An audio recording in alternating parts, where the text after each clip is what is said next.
시청자 여러분 안녕하십니까? 복제TV 뉴스입니다.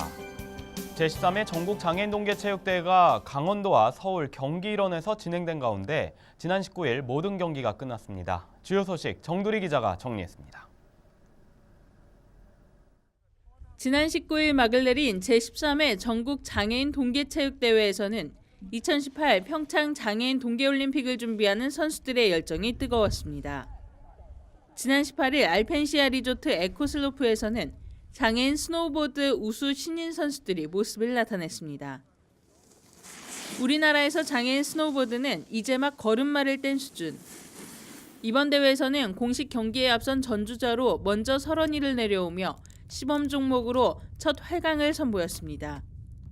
특히 2018 평창 대회에서 스노우보드가 첫 정식 종목으로 채택되면서 장애인 체육계는 신인 선수 발굴과 육성에 어느 때보다 바쁜 시간을 보내고 있습니다. 그 몸의 어떤 근육의 균형도나 이런 것들이 많이 틀리고 밸런스가 많이 무너져 있기 때문에 그런 거에 집중적으로 많이 염두를 두고 선수들이 어떤 기본적인 몸 상태를 먼저 만든 다음에 살상 훈련을 함으로 인해서 좀 더 빠르게 체계적으로 올라갈 수 있게끔 지금 많이. 바이애슬론 경기장에서는 종목 영역을 확장하며 새로운 도전에 나선 선수들이 설원이를 달렸습니다. 바이애슬론은 크로스컨트리의 사격이 접목된 경기로 크로스컨트리에서 활약하던 선수들이 사격을 익혀 경기에 나서면서 훈련에 매진하고 있습니다. 최보규 선수 역시 새로운 종목에 도전하며 신인의 마음으로 돌아가 한 단계 성장을 계획하고 있습니다. 아무래도 평창이 있으니까 상위권까지 가는 게 제 목표죠. 한 해 기준치를 잡고 있어요. 그래서 올해 같은 경우에는 한 10위권까지는 좀 가고 싶은 욕심이. 우리나라에서 바이애슬론이 처음 시도된 것은 3년 전 제10회 전국 장애인 동계체육대회. 장애인 동계올림픽에서는 정식 종목이지만 우리나라에서는 조금 늦은 출발입니다. 더욱이 2018 평창대회를 앞두고 있는 시점에서 장애인 체육계는 국가대표팀을 꾸리고 신인 선수를 발굴하기 위한 노력이 한창입니다. 사실 희망이 좀 보였고 다시 이제 우리가 그 선수 조변이 좀 안 돼서 아직 선수가 몇 명이 없다는 거. 그래서 선수들을 좀 많이 발굴하고 한다면은 아마 좋은 성적이 나오지 않을까 하는 기대감이 이번에. 2년 앞으로 다가온 2018 평창 장애인 동계올림픽을 향한 준비가 한창인 장애인 체육계. 침체돼 있던 동계 종목 활성화에서 그들은 희망을 찾아가고 있습니다. 복지TV 뉴스 정두리입니다. 한편 이번 대회는 2018 평창 장애인 동계올림픽을 2년여 앞둔 시점에 열린 만큼 이 선수들의 기량을 살펴볼 수 있었던 시간이었는데요. 이어서 이정희 기자가 전합니다. 제13회 전국 장애인 체육대회가 나흘간에 펼쳐진 화려한 경쟁의 막을 내렸습니다. 역대 대회 최대 규모 총 808명의 선수단이 출전한 가운데 대회 최초로 선수부와 동호인부로 나뉘어져 경기가 진행되어 이를 통해 엘리트 체육의 전문성을 강화하고 저변을 확대할 것으로 기대됩니다. 한편 개회식에 앞서 장애인 동계 종목 선수단 훈련을 지원할 평창 트레인센터가 개관되어 2018 평창 동계 패럴림픽까지 계속 운영하며 장애인 동계 종목 경기력 향상에 큰 도움이 될 전망입니다. 이번 경기를 운영하면서 생기는 여러 가지 문제점들을 점검해서 이제 올림픽 때 이렇게 보완해서 올림픽을 치르게 되겠습니다. 가장 중요한 것은 역시 접근성이 되겠습니다. 교통수단이 되겠고요. 교통수단이 원활히 제공되는가. 그다음에 그 경기장에 도착했을 때 경기장에 진입하는 구조 시설물이 제대로 돼 있는가가 두 번째로 중요한 문제가 되겠습니다. 이제 경기장에 이제 경사로를 설치하게 되겠는데요. 지금 이제 10개의 경사로를 설치해서 그 진입하는 데 어려움이 없도록 안전을 기하도록 하겠습니다. 2년 앞으로 다가온 2018 평창 동계 패럴림픽. 준비할 것은 아직 많이 남아있지만 강원도는 도민과 함께 희망과 감동의 올림픽을 만들어낼 것이라 다짐하고 있습니다. 알펜시아에서 복지TV 강원방송 이정입니다. 2015-2016 KWBL 휠체어농구 리그에서 이 제주특별자치도가 첫 우승을 거머쥐었고 제주의 김동현 선수가 MVP를 차지했습니다. 정두리 기자가 전합니다. 2015-2016 KWBA 휠체어 농구 리그 초대 챔피언이 탄생했습니다. 그 주인공은 제주특별자치도. 국내 장애인 체육 사상 처음이자 아시아 휠체어 농구 사상 첫 리그로 기록된 KWBA 휠체어 농구 리그에서 첫 우승자로 영광의 이름이 기록됐습니다. 지난 22일 리그 마지막 경기였던 챔피언 결정전 3차전은 드라마 같은 역전극이 펼쳐지며 제주를 챔피언으로 만들었습니다. 점프볼이 오르고 고양시 홀트 오기석 선수의 첫 골을 시작으로 이윤주 선수에 이어 조승현 선수는 3점 슛을 만들며 기분 좋은 시작에 이어 2쿼터까지 제주를 압도하는 경기를 펼쳤습니다. 하지만 경기 후반부 제주 황우성 선수의 득점으로 동점에 이어 김호용, 김동현 선수가 연이은 슛을 성공시키며 역전에 성공. 잠시 주춤했던 제주만의 빠른 스피드와 골 결정력을 정상 궤도에 올려놓으며 76대 59로 챔피언을 확정지었습니다. 여기에 김동현 선수가 MVP에 오르면서 제주는 첫 리그에서 강자의 입지를 단단히 굳혔습니다. 모든 선수들이 저희 팀 선수들이 모두 열심히 흘린 땀만큼 좋은 결실을 맺게 돼서 무척이나 기쁩니다. 솔직하게 좀 시원섭섭하고요. 그리고 또 이 리그를 통해서 저희가 또 경기력 향상도 되고 모든 지역에 또 홍보할 수 있는 계기가 또 되어서 저는 휠체어 농구인의 한 사람으로서 정말 감사하다고 생각합니다. 곧이어 열린 시상식에서는 초대 챔피언 제주에 트로피가 전달됐고 베스트 5에 제주 김동현, 김호용, 고양 조승현, 서울 오동석 백상하 선수가 호명되며 기쁨을 누렸습니다. 4개월간의 대장정을 마친 2015-2016 KWBA 휠체어 농구 리그. 선수들의 기량이 눈에 띄게 높아지며 긍정적인 평가를 받고 있지만 여전히 채우지 못한 관중석은 아쉬움으로 남았습니다. 첫 단추는 잘 끼었다고 보고요. 아마 한 2, 3년 정도만 이대로 나가면은 우리가 그 장애인 스포츠가 아니고 정말 메인 스포츠의 하나로 당당히 들어갈 수 있다고 봅니다. 왜? 재밌고 격렬하고 뭐 이렇게 치열한 경기 없지 않습니까? 국민들이 좀 관심을 가지고 좀 그 체육관을 가득 채워주시면 얼마나 더 잘하겠습니까?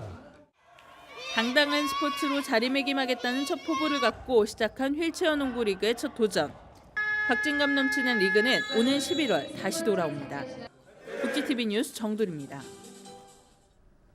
장애 영유아의 교육권과 권리 보장은 잘 지켜지고 있지만 이 인권 보장 부문은 여전히 문제가 있는 것으로 나타났습니다. 국가인권위원회가 지난해 10월에 진행한 장애 영유아 교육권 실태조사 결과 장애가 있는 영유아들이 교육기관에서 인권 침해와 장애 차별을 받고 있는 것으로 조사됐습니다. 영유아 5명 중 1명은 폭력과 놀림 등 인권 침해를 경험했고 보조인력 지원 요구 거부와 교회 활동 배제 등 장애 차별도 겪은 것으로 나타났습니다.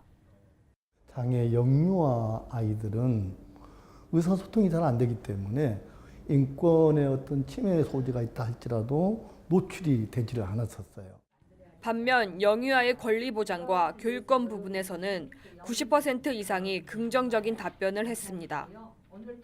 이와 관련해 연구진은 영유아들의 인권 침해를 해결하기 위해 지역사회와 관련 기관 등의 역할을 강조했습니다. 한편 조사 결과 발표 후 토론회 참가자들은 영유아들의 교육권 향상을 위해 현실적이고 구체화된 대책이 필요하다고 말했습니다. 복지TV 뉴스 황현입니다. 국립서울병원이 다음 달 국립정신건강센터로 이름을 바꾸고 본격 운영되는데요. 지난 19일 준공식이 열렸습니다. 한혜솔 기자입니다. 국립서울병원이 54년여 만에 새로운 모습으로 단장했습니다. 이번에 새롭게 지어진 국립서울병원은 지하 2층, 지상 12층으로 지어졌으며 이번 실은 약 280여 개의 병상을 갖추고 있습니다. 앞으로 국립서울병원은 국가에서 진행되는 정신건강사업 전반에 대한 정신보건 서비스를 구축하고 이에 따른 연구 등을 진행할 예정입니다. 학교 폭력이나 인터넷 중독과 같은 사회적으로 여러 가지 문제가 되고 있는 정신건강 문제에 대해서 서비스를 개발하고 보급하는 역할과 또 필요한 연구를 같이 수행하는. 한편 현재 국립서울병원은 오는 26일까지 유지되며 다음 달 4일부터는 국립정신건강센터로 이름을 바꾸고 본격적인 운영이 시작됩니다. 복지TV 뉴스 한혜솔입니다. 광주에 위치한 다문화학교인 새날학교가 졸업식을 가졌습니다. 올해 처음으로 대학교 합격자가 나왔다고 합니다. 광주에서 김영솔 기자입니다. 지난 19일 광주광역시 고려인 다문화 대안학교인 새날학교에서 졸업장 전수식이 열렸습니다. 10명의 중학생과 6명의 고등학생이 졸업장을 받았는데요. 처음으로 대학 합격자를 배출해 화제입니다. 광주의 한 대학교 영어영문학과에 당당히 2년 장학생으로 입학하게 된 김엘레나 양은 우즈베키스탄에서 온 고려인 마을의 자녀입니다. 한국 문화와 한국에 대해서 많이 알고 이제 대학교도 입학하게 되었어요. 새날학교는 2007년 미인과학교로 출발해 2013년 고등학교 과정이 인정된 후 처음으로 고교 졸업과 동시에 대학 합격자도 3명 배출하였습니다. 저희 새날학교는 광주 고려인 마을의 자녀들과 그리고 국제결혼을 통해서 입양된 중도 입국 다문화 청소년, 즉 말하면 한국어를 전혀 못하는 학생들이 다니는 학교라고 볼 수 있습니다. 고려인과 다문화 가정 학생의 한국어 실력과 함께 사회 적응력도 높여준 새날학교. 이들이 학교를 통해 잘 배우고 익혀 한국인과 함께 발맞춰 나갈 수 있기를 기원합니다. 복지TV 뉴스 김영솔입니다. 다음 소식입니다. 한국장애인 고용공단 서울지사가 이 서울시의회 박마루 의원을 홍보대사로 임명했습니다. 이명아 기자입니다. 한국장애인고용공단 서울지사는 서울맞춤훈련센터에서 서울시의회 박마루 의원을 홍보대사로 임명했습니다. 박 의원은 현재 서울시의회 보건복지부 위원장으로 의정활동 중이며 이외에도 나사렛 대학교에서 강의, 방송 프로그램 진행 등 다양한 방면에서 활동하고 있습니다. 우리 박마루 의원님은 워낙 또 유명하신 분이고 그전에 이제 방송으로 많은 그 국민들과 또 장애인계에 알려진 분이기 때문에 또 특별히 또 이번 회기 때 그 서울특별시 의회 의원으로 또 활동하시고 계셔서 이렇게 일자리 홍보대사로 우리가 위촉하게 됐습니다. 홍보대사로 임명된 박 의원은 앞으로 장애인 고용이 늘어날 수 있도록 노력하고 더불어 고용의 질적 수준을 높이겠다고 말했습니다. 이제는 장애인의 고용의 질을 봐야 되겠다는 거예요. 대부분 고용 의무를 지키기 위해서 단기 계약도 많고요. 앞으로 향후 우리 장애인의 고용에 대해서는 질로 보되 어떤 거냐면 급여 문제도 좀 보자는 거고 또 고용의 형태 좀 보자는 거예요. 한편 한국장애인고용공단은 올해 서울 시내 산하기관에 장애인 일자리가 없는 곳을 찾아 더 많은 고용 기회를 만들겠다는 목표를 밝혔습니다. 복지TV 뉴스 이명아입니다. 경상북도가 지난 19일 새롭게 이전한 신청사에서 신도청 이사기념 행사를 개최했습니다. 이날 행사에서는 도립국악단의 축하 공연과 함께 고유제와 이사 차량 환영 퍼레이드가 진행됐습니다. 도청 이전은 경상도 700년 역사에 큰 획을 긋는 대업으로 지난 2006년 도지사 출마 시 나온 공약을 시작으로 지난해 4월 30일 완공됐습니다. 이번 도청 이전은 광역자치단체 중 유일하게 남아있던 소재지와 관할구역의 불일치 문제를 해결했다는 평가, 단순한 청사 이전이 아니라 도읍을 옮기는 정신의 문제로 경부의 정체성을 살렸다는 평입니다. 복지TV 호남방송 사랑예술봉사단이 발족식을 갖고 본격적인 봉사활동을 시작합니다. 복지TV 호남방송이 15명의 예술단으로 구성된 사랑예술봉사단을 발족하고 위촉장을 수여했습니다. 지역에서 오랫동안 봉사활동을 해온 중견 예능인들로 구성된 사랑예술봉사단은 앞으로 장애인들을 비롯한 소외계층을 위해 다양한 봉사활동을 펼칠 예정입니다. 한편 복지TV 호남방송은 지난 2010년 복지TV 광주방송으로 개국해 전남과 광주 지역의 사회복지계 소식을 전하고 있습니다.